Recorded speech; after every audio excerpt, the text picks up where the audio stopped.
What is up, everyone? Welcome to another episode of the NerdBall Fantasy Football Show. I am your humble host, Pete Rogers, and I am joined by my fellow nerds. We have resident old man Clark Barnes and the working girl Jordan Smith. Guys, how are we doing today?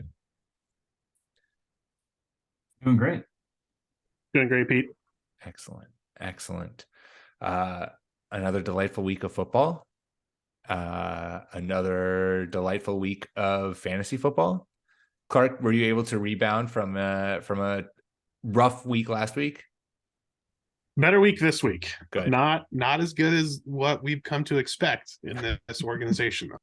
Okay, good. Well, as long as progress is slowly returning to where you were expecting it to be, then that's all that matters. Because if you are going the other way, that's the tough look.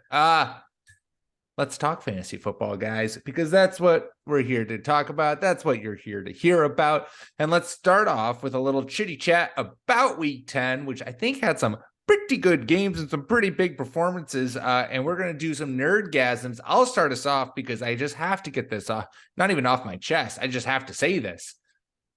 Justin Jefferson is the best wide receiver in football right now. I don't know if that's a bold statement. I don't think that's a bold statement. Don't think that's a hot take.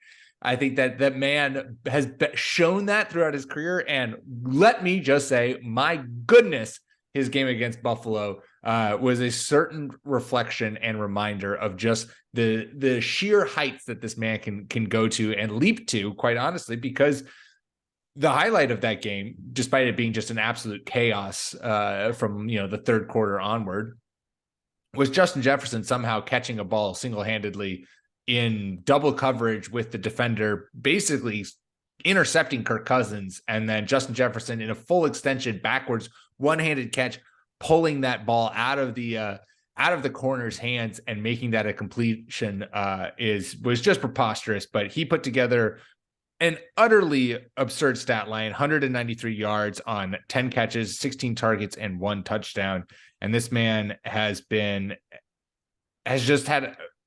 pretty much a rock solid outside of weeks 2 and 3, where he kind of was like, you were like, oh, Justin Jefferson, was he a flash in the pan? No, he wasn't.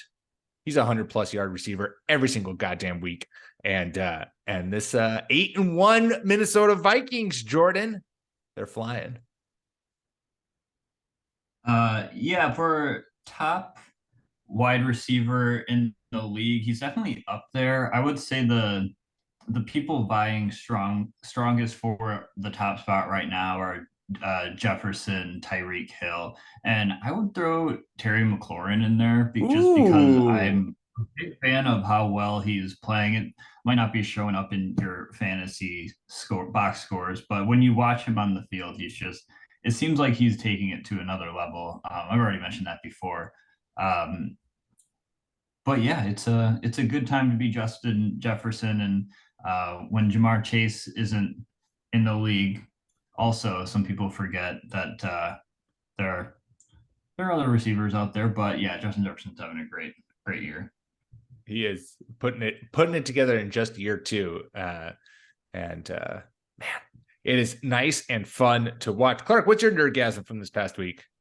Mine's a nice, boring old man nerdgasm. Yes. Just, I love old man looking at nerdgasms. those standard ranks, seeing old Nick Chubb and Derrick Henry sitting on the top of the mountain, number 4 and 5 in PPR, which for some reason their teams just don't throw them the ball.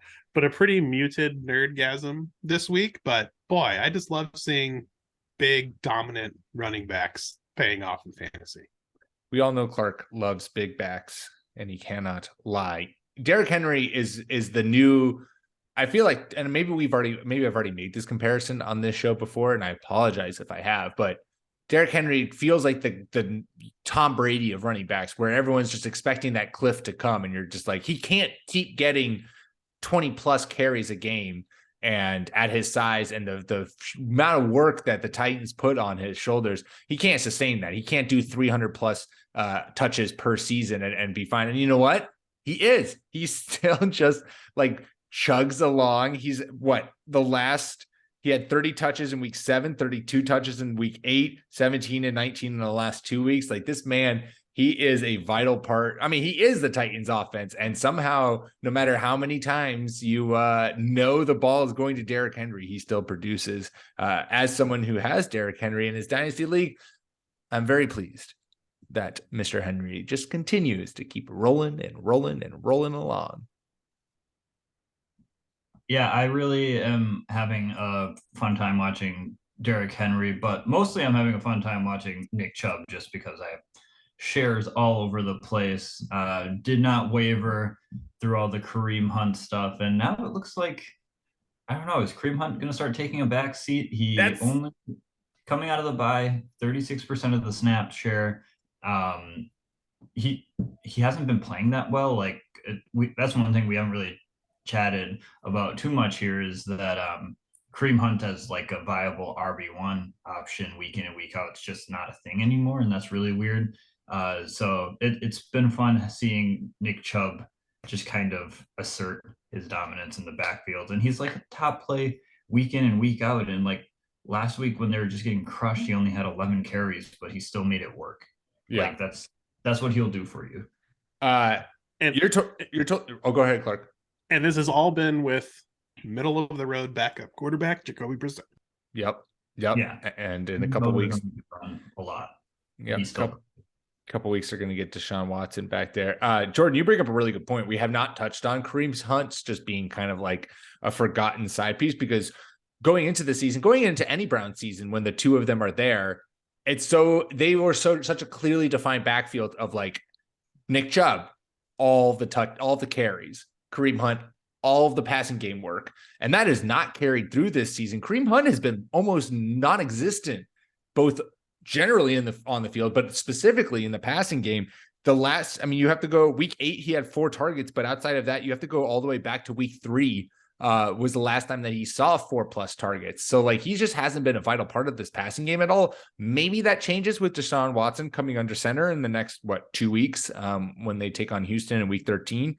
But it is, if Nick Chubb, if that passing game work starts funneling to Nick Chubb and he saw 4 targets this last week, good Lord, that man, that's the RB1 caliber player in future years going into 2023, etc. If Nick Chubb is both, because he can both be the running back, run the football and catch the football. If that workload falls on his shoulders, then I mean he's within contention of the RB1 every year as long as he's healthy. Yeah, like last season and even earlier this year, it always seemed like it was Nick Chubb series, Kareem Hunt series. Now Chubb's back, now Hunt. But now it kind of just seems like they're putting in Chubb, to put it crudely, when they need a bucket, like when they need to gain some yards, like Nick Chubb is just going to be in there. It's like it's not as alternating, I feel like. And maybe that was just based on the last game because Kareem Hunt didn't play a lot. But Kareem Hunt hasn't done much. It's been disappointing. I'm glad I traded him early in the season. I don't have the numbers, but just from watching the game, Hunt has thoroughly dominated third down work for the past couple of years, and that is slowly moving away. Something that drove me crazy as someone who enjoyed watching the Browns play, but obviously just loves Nick Chubb, is I get that Kareem Hunt is a better receiving option than Nick Chubb, but Nick Chubb isn't inept in the passing game. He can catch it. But when it's 3rd and 2, why are you putting your shiftier back in? I mean, unless you want to. But I mean, like Nick Chubb could get you those 2 yards. He could leak out of the backfield and catch a pass, but they seem to go to him every time on 3rd down. And I like Kareem Hunt, but that just drove me crazy as a fellow I own Nick Chubb everywhere stand. Yeah. Well, it also just tips your hand to the defense, right? If Kareem Hunt's your pass, it's like the same thing with the Patriots, where like the Patriots would roll out, back 5 years ago, Sony Michel on running downs and James White on passing downs. And they're like, oh, why can't Sony Michel gain any yards? It's because as soon as Sony Michel enters the backfield, the defense is like, all right, cool. It's going to be a run up the middle. So let's all just like prepare for that. And so if you're telling yourself to the defense that usually on 3rd and 2, put Nick Chubb in there, he can either run it up the middle or leak out and get an easy first down through the air. Jordan, what was your nerdgasm this week? My nerdgasm was actually for the past 2 weeks. It's the performance of Jeff Wilson Jr. down in. That was one of my favorite trade landing spots when we talked about it on the podcast. I thought it was a win for him, and it seems to be looking that way. He came in and had 49% of the snap share in his first game against Chicago. Ended up being RB8 for that week. The next week, last week against Cleveland, the script flips on Mostert there because Jeff Wilson Jr. takes 61% of the snaps. He turns that into 17 attempts for 119 yards, a touchdown, 5 targets in the receiving game, RB7 for the week. It's a great look for Jeff Wilson Jr. He's only 27 years old too, so Miami might have something there for a couple of years. Yeah, and go ahead. I think we called that on multiple pods. Do not abandon Jeff Wilson because he got traded. And Mostert looked good last week too. I'm just looking it up now. You know, Miami has been an absolute leviathan on offense when Tua Tagovailoa is healthy, and they've only rushed for about 97 yards total a game. That's like fourth from the bottom of the league. And that's with a coach who has said and has it blinking in the front side of the building that says, we want to run the ball first. That is what we want to do first. And they haven't been able to do it all year. Now they've got a little juice. A team that was already uncoverable with, Mike Gesicki, Tyreek Hill, and Jalen Waddle can now run the ball on you. Oh boy, it's going to be a spicy conference championship. Yeah, it's going to be. Also, Dolphins are on bye right now for week 11. Then week 12, they go play Houston, whose defense can't stop a running back to save their life. The Jeff Wilson hype train is going to only ramp up as we head into the second half of the season. Do you guys think, as someone who may or may not be a Raheem Mostert manager, can this backfield handle 2 running backs? Can Raheem Mostert be an RB2, a weekly RB2 in this backfield? Because that's what I mean. Despite the fact, Jordan, you said, it was a complete shift. Jeff Wilson, 61% of the snaps in week 10 against Cleveland. Raheem Mostert only had 28 and still managed to be very effective with his touches, 8 carries, 65 yards, and a touchdown. And he also had 4 catches on 4 targets for 22 yards. This offense does feel like one that could just put up so many numbers and be so productive and efficient that it could support a 2-back backfield. But this is in my home league that I play. It's a very shallow league. And so Raheem Mostert is the worst guy on my roster. Do I move him for, a saucy waiver wire guy? I don't know. I think Raheem Mostert could still put up RB1 weeks. Jeff Wilson. That's what I like to hear. What's interesting is that I think Miami might start opening up the playbook a little bit more with Raheem Mostert and Jeff Wilson both being there. They might be able to do some more fun things. For example, Raheem Mostert returned 3 kickoffs for 60 yards. That's 20 yards a pop, and if he breaks one out, then that's a good. That's still points for you if you count kickoff return touchdowns. But yeah, despite his rushing attempts being way down the past 2 weeks, I think if he still continues to find the end zone and is being utilized in a bunch of different ways, then yeah, definitely still holds RB2, RB1 potential. Yeah, and the Dolphins are that perfect mix of our offense is really good and our defense is having a really hard time stopping people. So yeah, there's a lot to be had there. Nice. Yes.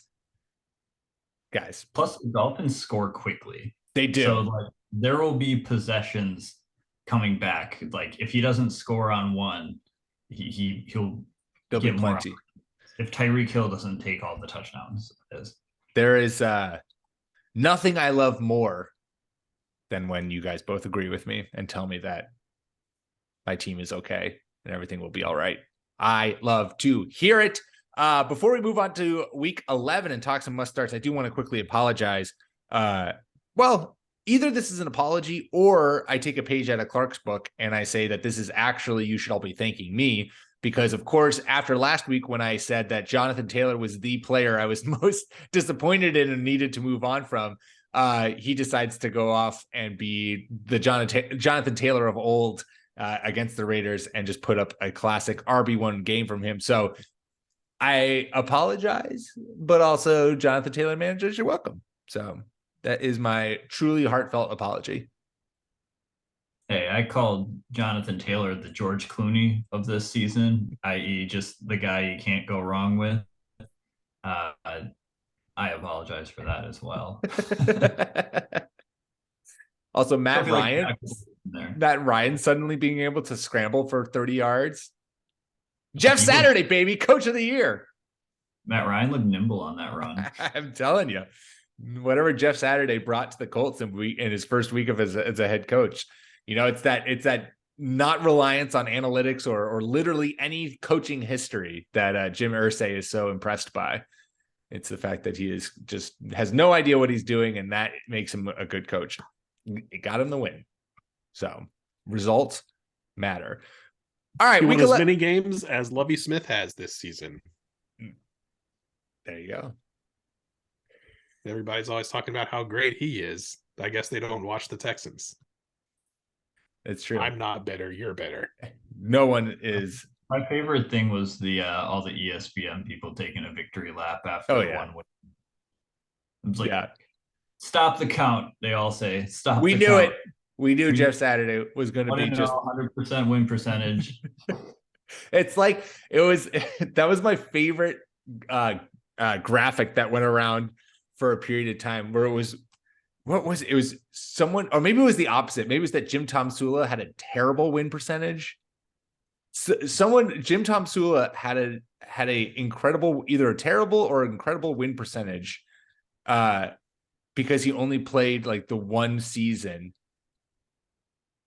Yeah, what was his win percentage graphic? Here it is. Yes, 49ers all-time head coach win percentage, Jim Tomsula. They had a graphic where they're like 100%, 1-0, Jim Tomsula. So there you go. Jeff Saturday. Name the other coaches on that list because it gets funnier. Okay, the other coaches on this list. Let's bring it back up. We have George Seifert, who is 98-30, 76% win percentage. Jim Harbaugh, 44-19 1, 69% win percentage. And then Bill Walsh, 92-59 1, 60% win percentage. So Jim Tomsula, better than all of those head coaches because he had 100% win percentage. Jeff Saturday. Walsh, just not good. Not good. Not a good head coach. Not as good as Jim Tom. Certainly not. Jim Tomsula, how the NFL misses you. Week 11 must starts. Clark, start us off. Who is a guy who has to be in your starting lineup if you got him this week?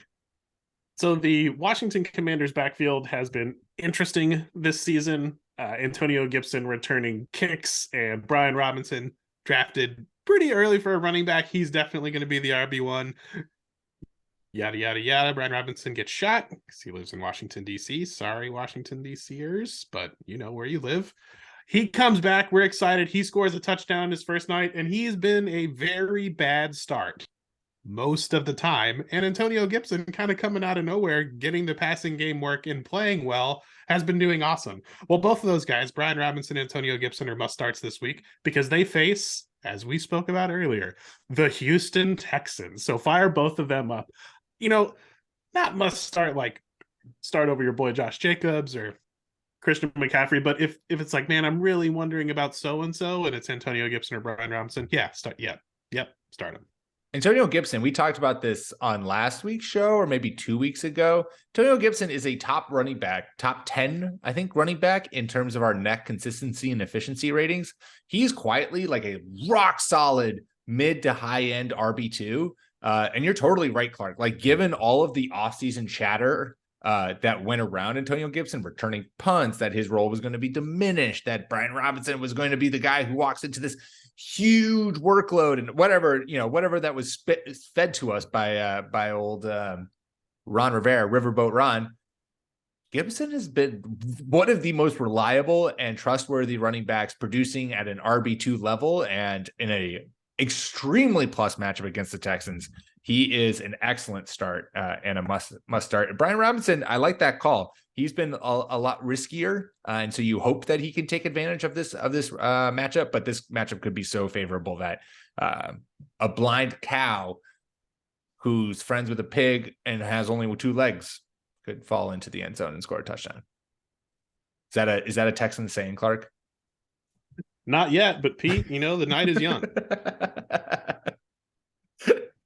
It feels like one that'll catch on. That'll catch on out there. I have 2 must starts. I'll give you one right now. And we'll start with Tyler Boyd versus the Pittsburgh Steelers. The Steelers have been atrocious against opposing wide receivers this season, allowing the 2nd most points per game, over 35. But they've also been allowing the most fantasy points per game to the slot wide receivers, 22.2 fantasy points going to those guys running out of the slot. Obviously, that is Tyler Boyd's niche. That is where the man operates from. And with Jamar Chase out these last 2 weeks, he's seen his target share rise from 14% to 18%. So he's becoming a more involved part of this offense. You can trust him being involved and getting looks from Joe Burrow, especially in a plus matchup. And he ranks 4th amongst wide receivers in per rating, averaging 1.96 fantasy points per target. I think this week in a plus matchup, with already seeing an increased target share and workload, I would say he's a rock solid flex, high end, maybe low end wide receiver 2 with I think has, high wide receiver 2 to wide receiver 2 ceiling. Yeah, in Dynasty, I don't have any shares of Tyler Boyd, but like every 2 to 3 weeks, I'm always asking myself, should I trade for Tyler Boyd? And then I don't. And then he scores like 18 fantasy points. And I'm like, well, maybe I should have traded for Tyler Boyd. It would have been nice to have in my flex because I just lost by 12 points. But yeah, I like this because without Jamar Chase, those targets got to go somewhere. And I don't think like Tyler Boyd, T. Higgins, and Jamar Chase could all still eat on any given Sunday in the wide receiver room. I don't think any of those targets missing from Chase are going to go filter to the tight end position because it's basically been a non-entity for Cincinnati for a while now. So yeah, they'll be split pretty heavily, I think, between Boyd, Higgins, and Joe Mixon, who is a fine pass catcher. And so I like the play. I agree, but this is putting us on notice. The Saints looked incredibly awful against a Steelers defense that has been laughable since TJ Watt went out. Well, he came back and they absolutely shut down the Saints, who, while not especially prolific, they were at least moving the ball and scoring points. So Cincinnati not being at full strength is not going to make or break this call, but the Pittsburgh defense may be significantly different moving forward. They may be moving into a void territory, especially if they can shut down the Bengals this week. That's a good call, Clark. But it also makes me even more confident in Tyler Boyd, or liking Tyler Boyd more, because he's operating out of the slot and he's getting a lot more shallower routes. And so if TJ Watt is able to get pressure, and Joe Mixon has been one of Joe Burrow's top targets these last 2 weeks. And in the last 4 weeks, the Steelers defense has allowed the 2nd fewest targets to running backs. And so like if Joe Burrow has to get rid of the ball quickly, and the Steelers have done a really good job at limiting those looks going to the running back, Tyler Boyd could be in for a week where he just gets peppered with looks. And your man likes to hear that. Jordan, who's a must start for you this week? My must start. This is the 2nd time this player has been on this must start list. We're going to try this again. Firing up Paris Campbell. There we go. I have had a hard time. Obviously, listeners of this podcast will know I've had a hard time nailing down the Colts this year. I thought Jonathan Taylor was just going to be a no-brainer, like 101 overall pick. Luckily, I did not have the 101 overall pick in my redraft. I just don't know what's going on with the coaching situation. It's rough. I don't know how that's going to pan out for the rest of the season. When I recommended Paris Campbell last time, it was because he had a 23-point game against the Tennessee Titans and an 18.7 game against the Jacksonville Jaguars. And what happened after that was that Sam Ellinger was inexplicably named the starter for the rest of the season. And going from wide receiver 9 and wide receiver 5 in those two games respectively to wide receiver 47 and wide receiver 46. It was not good. His snap share went down. I assume because they needed to protect Sam Ellinger a little bit more and kind of simplify the offense, which means not giving him too many reads. But now I think Paris Campbell with Matt Eice back under center, they had established a connection. They were starting to heat up with each other. What happens as soon as Matt Ryan comes back? Paris Campbell gets 9 targets. He turns that into 20.6 fantasy points and his wide receiver 11 on the week. So I'm starting Paris Campbell. I will ride this ship over the ledge with you guys. I apologize in advance if you start Paris Campbell and he puts up a 7-point game, but just know that I will be hurt from that 7-point game as well. I'm in it with you. That's commitment, you guys. That's what other podcast are the hosts putting their own fantasy teams on the line for you. If they say it's a must start, we're starting them. I don't have Tyler Boyd, so I can't start him, but I'll give you I owe it to the listeners. I've been feeling so bad about the Jonathan Taylor thing for a couple of weeks. Hopefully he's back. Jonathan Taylor causing this podcast a lot of stress.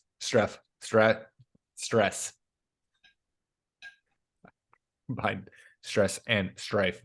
I've got one more start, and that is Daniel Jones versus the Detroit Lions. I know that there are a fair number of teams on bye this week, and so if you are trying to look for a streaming quarterback, Jones is rostered in 65% of sleeper leagues right now, so he is available. He is out there. Again, this is taking advantage of the best matchup in football right now. The Detroit Lions rank absolute bottom in terms of fantasy points allowed to quarterbacks, 23 points per game. They're also allowing the second most rushing yards and most rushing touchdowns to the position, which is huge because Daniel Jones actually could take advantage of that because he's sneaky athletic. He's basically Josh Allen. He's basically Josh Allen is what it's what he is under Brian Daboll. That's why Brian Daboll took the job. He's like, oh, I get to coach the second coming of Josh Allen. Yes, please and thank you. Jones ranks 5th in non-passing points per game amongst quarterbacks, 5.9 per game, which is ahead of Kyler Murray, Marcus Mariota, guys who we traditionally think of as utilizing their legs for fantasy production. So in a plus matchup from just a pure pocket passer standpoint, and also a defense that is giving up a lot of rushing yards to quarterbacks, Jones, I think, is a great streaming quarterback this week for those who will find themselves in a bind. Yeah, and Darius Slayton is playing pretty well lately, kind of taking over the wide receiver 1 role there. If the Texans are a team that you want to target with matchups, the Lions are right there with them. Yeah. I like Darius Slayton. He's a receiver that just passes the eye test. I'll never understand why he was on the trade block for them. He's like their best receiver forever. Like it felt like it wasn't even like a Dable thing. Like I felt like he was like has been on the trade block for like the last 3 years, and they keep giving him contracts. He is good. He had like a couple stretches, over the last 2 or 3 years where I feel like at each point you're like, oh, this is it. Darius Slayton. He is the wide receiver 1 in New York, and somehow the team was not as confident in it as we are, and we are ultimately right because. Just like ESPN, we all knew Jeff Saturday was going to be a great coach. That's the theme of the week, you guys. Basking in Jeff Saturday's 1 victory and his 100% win percentage. His numbers do not lie. All right, before we go, it's time. We're going to play our favorite game on the internet, the best game known to all of mankind. Would you rather? And taking a specific look at the rest of the season in fantasy football, I have 4 would you rathers for my fellow nerds to discuss and think about, varying from players who maybe are waiver wire targets, maybe are trade targets if you are approaching your trade deadline, or just kind of getting a vibe to where Jordan and Clark are thinking right now in terms of certain things. So let's start off with some waiver wire guys. These are the 2 big names, and I know waivers are probably already run for your league. However, I'm just curious. What do you guys think? Clark, we'll start with you. Would you rather Rachaad White, running back for the Tampa Bay Buccaneers, or Christian Watson for wide receiver for the Green Bay Packers? Both of those guys were like the top waiver targets this week. Who would you rather for the rest of the season, Clark? So White looked pretty good, and we've been waiting to see if White's going to get more play in Tampa Bay. Tampa Bay has looked terrible, but kind of on the uptick if you squint and want it to happen, want it to be happening. Having said that, Leonard Fournette's not going to go away. After the bye week, he's reportedly going to be back and healthy. Suffered, I think, a hip pointer. Someone who's important said on Twitter, and I forget their name. Sorry. So, at best, I think Rachaad White's going to be in a 50-50 split of a not very productive backfield in Tampa Bay. Whereas the big shot, where it's like the Powerball ticket, you're probably going to end up with nothing, is Christian Watson. There is such an obvious need still in Green Bay for a big, fast wide receiver to be able to catch the ball. And, Watson is either going to be that guy or there's not going to be that guy for Green Bay this year. And so screw it. It's high volatility. Wide receivers are more volatile than running backs anyway. I'll take my chances on Christian Watson. Christian Watson. What do you think, Jordan?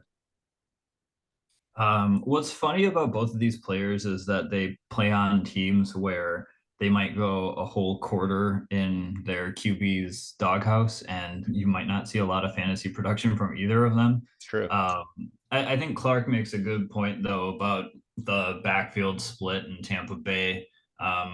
Rachaad White, a lot of people have been saying earlier this season to expect him to take over. I think a beat reporter even reported like a couple of weeks ago, expect Rachaad White to get more passes, or get more carries, etc. But I think Tom Brady just likes Leonard Fournette more is another factor, which can't be understated. Like, it really can't, especially in Tampa Bay where things are starting to turn around now. I think when Tom Brady starts winning you football games, you kind of let him decide what is most comfortable because you just want to win. Christian Watson, on the other hand, is also just incredibly volatile, but I think that the volatility there is you got really high highs, which exactly is what was displayed last week. If Rodgers can build some trust with Christian Watson, that would be the absolute best thing for the team and for your fantasy rosters. If he doesn't, then I don't know. It could be rough for both of these guys. I guess I'll go Watson, though, just for the high highs. Just for the super high highs. It's a clean sweep. I'll go with Watson too. You guys convinced me, even though Rachaad White was whom I got off waivers. I tried to put in a bid for Christian Watson. Let this be a lesson to you guys, not to burn your fab way early in the season, because I put in a nice $1 bid on Christian Watson, and spoiler alert, did not win. But I think both of these guys have some rest of the season potential, but there is a much clearer path for Christian Watson being a weekly starter in your fantasy team than Rachaad White at this moment in time. We'll see how Fournette's injury is, but it doesn't seem to be anything serious. Let's move on. Another would you rather. Jordan, will go to you this time. Who would you rather the rest of the season? Curtis Samuel, wide receiver for the Commanders. DK Metcalf, wide receiver for the Seahawks. I think I'm going to go DK Metcalf. Just because with Curtis Samuel, the variables keep changing. It seems to me that barring injury where it might take DK Metcalf to get revved up, he's still a pretty consistent double-digit scorer. I think after the bye week, they have Las Vegas, they have the Rams, which haven't been the same. Carolina, another team that's kind of reeling right now. I'm going to go with DK. Curtis Samuel, he was really good with Carson Wentz under center. Carson Wentz might be healthy now, I guess, but Taylor Heineke is still going to start. Curtis Samuel has been pretty decent still with Taylor Heineke, but Jahan Dotson's coming back, and he hasn't really played with Taylor Heineke. So I'm not sure how that split's going to work out. So at this moment, I would go with DK. Clark, what say you? Yeah. I really like this one. And Jordan, I don't know if we had the same process, but usually if someone names a player versus another player, I immediately have the thought of the player that I like more. But then, I'm going to go look stuff up and make sure that it's not just bias in there creeping. But I looked at the schedule too.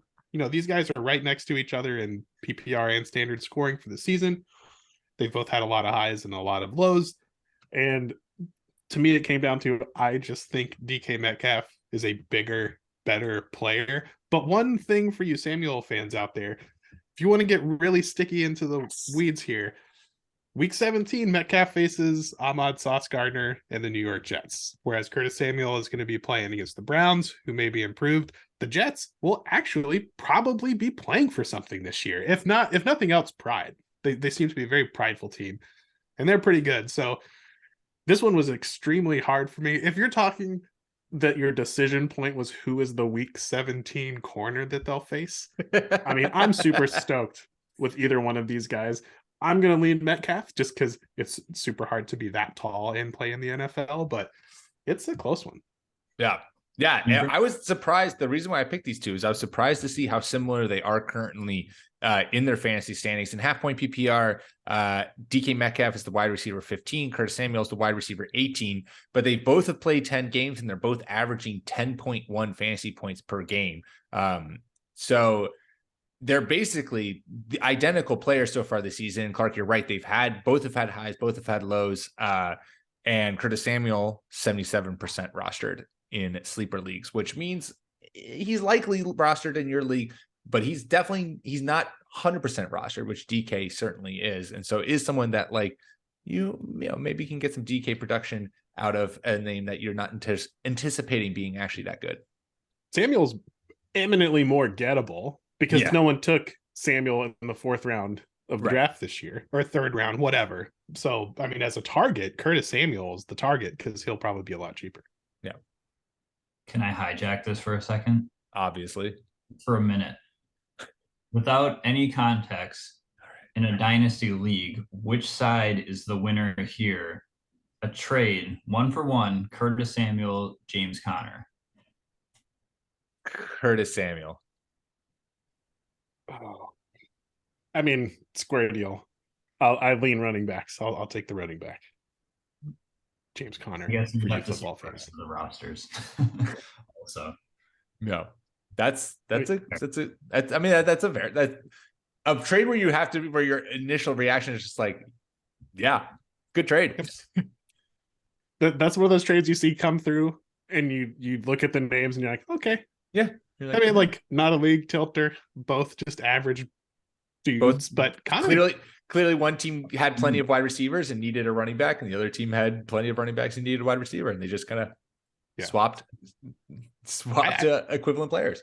I think, I might be saying the obvious. Samuel does have good long-term value. Ron Rivera has wanted Curtis Samuel on his team ever since Samuel has come into the league, and Connor's getting to that age that we start to get a little sketchy with running backs. But I just always... And eventually Washington's going to have a quarterback under center that they like. Oh, yeah, that's true.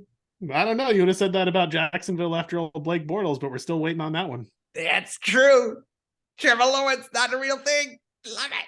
Brooks basking in it. All right. Would you rather, Clarky boy? There are no real moves here to be made. I'm just curious. This is a backfield that has had one extremely productive running back and one productive running back. Who would you rather have for the rest of the season? Tony Pollard or Ezekiel Elliott? First of all, Pete, you know good and well this is the personal attack on me personally. I know love your Dallas Cowboys. And I appreciate it. I have been on Ezekiel Elliott because, one, he's the bigger back, and because management says that he's the lead back. And when someone tells you what they're going to do, and they've always done what they tell you they're going to do, you should believe them. I think we have finally reached the point where Tony Pollard has been the lead back and shown enough that it'll probably start to slant more 60-40 Tony Pollard's way. Zeke has a knee injury that bothered him all year last year, and it appears that he has another knee injury this year. Has missed a couple of games, just hasn't looked as sharp. Pete, again, I am attacked, but it is Tony Pollard, I think, for the rest of the way. That's what I was here for, Clark, to attack you. Jordan, what do you think? Yeah, I think it's got to be Tony Pollard. Tony Pollard just looks better. Like he's more explosive, he's faster.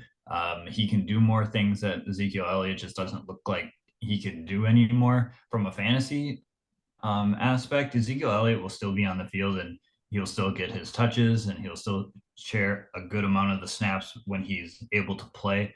But I get the feeling that it's going to start shifting to Zeke Elliott starting to do like the football IQ running back stuff, i.e., pass blocking or being the I don't know, the short distance guy, the one who can just grind out the tough yards. Meanwhile, Tony Pollard's going to be in there for the fun stuff when the field starts to open up, when Dak is using him as an outlet.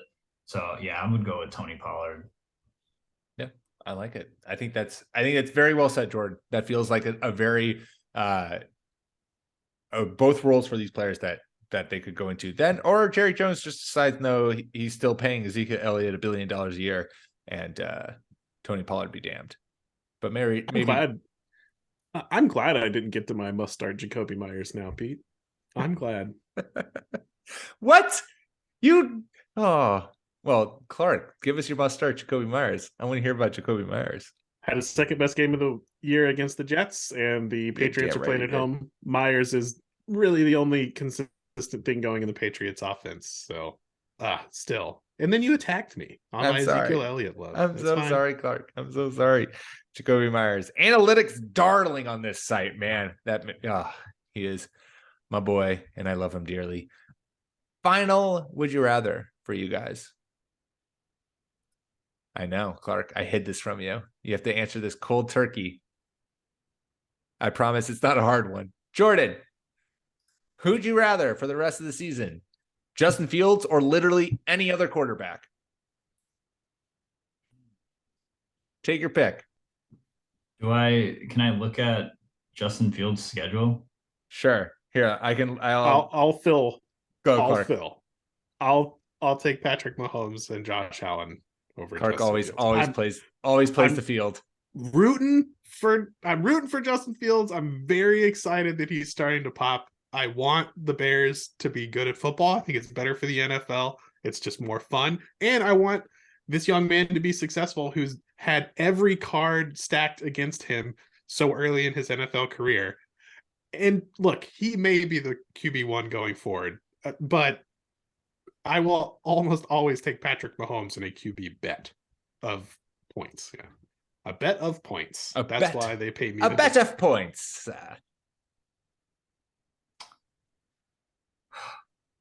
I still I love how Jordan has to think about this. That's how fucking good he's been these last 3 weeks. Yeah, he's been pretty unbelievable. I don't know. It's kind of tough because I think I want to say Justin Fields for this that usually it will take until like the next season perhaps for defensive coordinators to really put together a game plan for Justin Fields. Everybody else right now might just be holding on for dear life or maybe deploying the Lamar Jackson playbook on defense or something like that. But like Justin Fields just kind of looks like Cam Newton, like only kind of faster. And I just feel like Fields is only going to get better as a passer. Lamar Jackson right now, when I'm looking at the other quarterbacks for fantasy, Lamar Jackson doesn't have Rashad Bateman. He basically has one or two players to pass to. Josh Allen is like hurt, and I don't know if he like cares enough about his body to to actually let himself heal. He's throwing that elbow around like trying to tackle defenders. That's Patrick Mahomes though is probably like Patrick Mahomes versus Justin Fields. I feel like I would have to go Patrick Mahomes. Past 5 weeks is a stat that they have on Love it. FF Today for just counting stats. Really good site. Now, if you want cool advanced stats like we have on NerdBall, you got to go to nerdballff.com. Fuck yeah. The past 5 weeks, 4 games for Patrick Mahomes, 5 for Justin Fields. Mahomes is outscoring Fields on a per game basis of 0.8 points. That is a gigantic compliment to Justin Fields and how he's. It also does go to show you just how good Patrick Mahomes is, because Justin Fields has been doing that with like literal NFL history breaking rushing performances. And Patrick Mahomes has just been like doing Patrick Mahomes things. And you're like, wow. Just regular old quarterback things. I'm flipping back to the field. You guys have convinced me. There are too many other like good valuable fantasy court, like Jalen Hurts. Like they were on a bye this week, so I kind of forgot about him. But Jordan, what if Chase Claypool becomes a really vital part of this game? And now not only is Justin Fields rushing for 100+ yards a game and a touchdown, he's also throwing for 250 yards a game. What if? I don't think that's happening this season. Since we're talking dynasty, really need that Chase Claypool to hit, because talk about overinvest. We're talking dynasty. I think right now you want Justin Fields versus anyone. I think he's the top trade piece if you're talking about quarterbacks only. Yeah, I'm not against that. I'm not against that, because you're only assuming his passing ability is going to get better, and this rushing floor is just ridiculous. So in your dynasty leagues, Jordan, you are the Justin Field owner. Someone says, "I'll give you Patrick Mahomes for Fields straight up." You're saying, "No thanks." Yeah, I say Patrick Mahomes in a first-round pick, baby. No, I think I would need a little bit extra, because you were also getting like 4 more years of Justin Fields at this starting point, probably, because he's younger. Maybe. So you got to factor the youth. So I don't think that he's quite mastered the getting down like old Lamar has, but get down. No one does the get down better than Lamar Jackson. Dude, I mean, Lamar Jackson's get down is just incredible. He came into the league with that. That man has a chance, knock on wood, to go his entire career without any serious injury, because he is so good at just like sliding, getting out of bounds. Yeah. Don't take big hits. Well, all of the former statue. Oh, go ahead, Jordan. Sorry. I was just going to say, if somebody wanted that trade right now, I would say reach out to me again at the end of the season. Like, I'm not making that decision right now. Jordan's riding the wave, and then maybe we'll trade him away. Trade him for a bundle of picks is what I would do instead. 15 first-round picks is what it takes to pry Justin Fields away from Jordan's hand in Dynasty. So we're doing Lakers years. If you got him, send it out. People are going to have Justin Fields on the mind so hard during their rookie dynasty drafts this year. They're going to completely forget about the Zach Wilsons of the world. No. They're going to completely forget about all of these things. Those first round picks, I hope you've been storing them up, boys, because they're going to be worth their weight in gold. Yes, they will. They're going to have a hard time with CJ Stroud, I'll tell you that much. Nobody's going to be able, like, the Ohio State QB thing for fantasy still lingers. And now that Justin Fields looks like he might be breaking the mold, CJ Stroud looks good player. But that thought will be in the back of your mind too. And you've got the next Saquon a la Bijan Robinson. Anyway, we'll talk Dynasty in this offseason. We will. If you want to go read about Dynasty, Jordan just dropped his wide receiver rankings over on nerdballff.com for rookies for Dynasty. Okay, that's all we got for you this week. Make sure you rate and subscribe to the podcast and the podcast platform of your choice, and go follow us on Twitter at NerdBallFF.